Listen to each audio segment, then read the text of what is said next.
Alors, après ce dernier exemple, passons au point suivant, la moyenne pondérée. Alors, la moyenne pondérée, tu vas voir, c'est pratiquement des choses que tu as déjà vues en troisième. Ça va être juste un peu plus du vocabulaire et des notations type lycée. La moyenne pondérée d'une série statistique, x1, x2, etc., xp. C'est des x minuscules avec des chiffres en indice, comme ceci. Ça veut dire qu'on a un certain nombre de relevés de données. Ça peut être des notes, par exemple. Et d'effectifs respectifs, n indice 1, n indice 2, etc., n indice p. Donc là, c'est des, voilà, n indice 1. Et le nombre, je vais en reparler de ça juste après, pour expliquer un peu plus, est le nombre x bar. Ça, c'est le symbole au lycée pour la moyenne. N1 x1 plus N2 x2 plus etc. jusqu'à le dernier NP xp. Le tout divisé par N1 plus N2 plus etc. NP.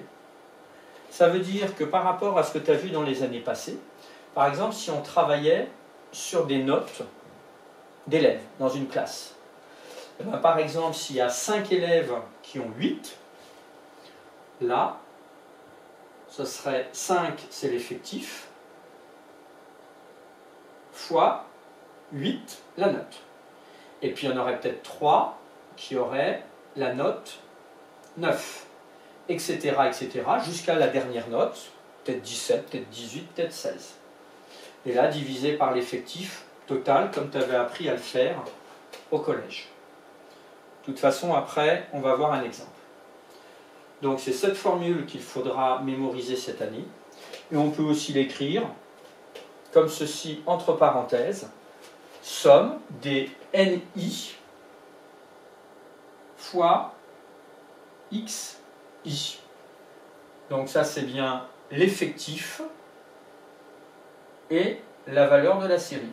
NI est l'effectif de la valeur XI sur la somme des NI. Ça, c'est pas à savoir par cœur cette année. Ça servira à certains après. Remarque, pour une série regroupée en classes, il faut prendre pour XI les centres ou milieux des classes. C'est un rappel, on le verra tout à l'heure dans un exemple. Et enfin, derrière propriété admise, on peut calculer la moyenne à partir des fréquences, quand on donne les fréquences des valeurs relevées. Et ce sera la formule, donc toujours x bar, égale f1 x1 plus f2 x2 plus etc. plus fp xp. Fi est la fréquence de la valeur xi, ou bien égale somme des fi fois xi. Ce sont toutes des majuscules, hein, les lettres. Alors voyons maintenant des exemples.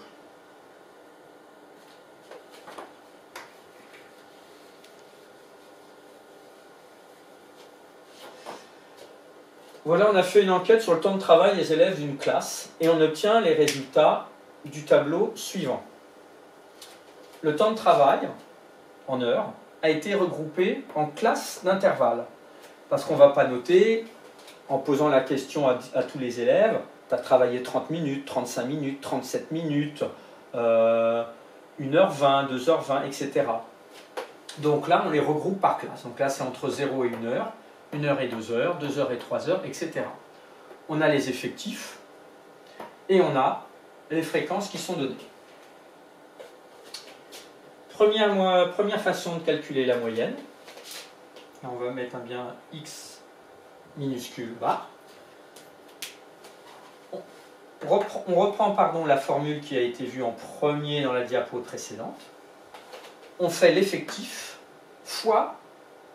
Alors ici, on n'a pas une valeur, on a un ensemble de valeurs. Souvenez-vous de la remarque qui était notée, et j'avais dit qu'on en reparlerait. On va prendre ici le centre de la classe. on travaille entre 0 et 1 heure. Alors là, le crochet est ouvert, c'est pas grave. On va prendre le centre, et le centre entre 0 et 1, c'est 0,5. Ici, le centre, c'est 1,5. Ici, 2,5, 3,5. Et ensuite, on peut compléter la formule.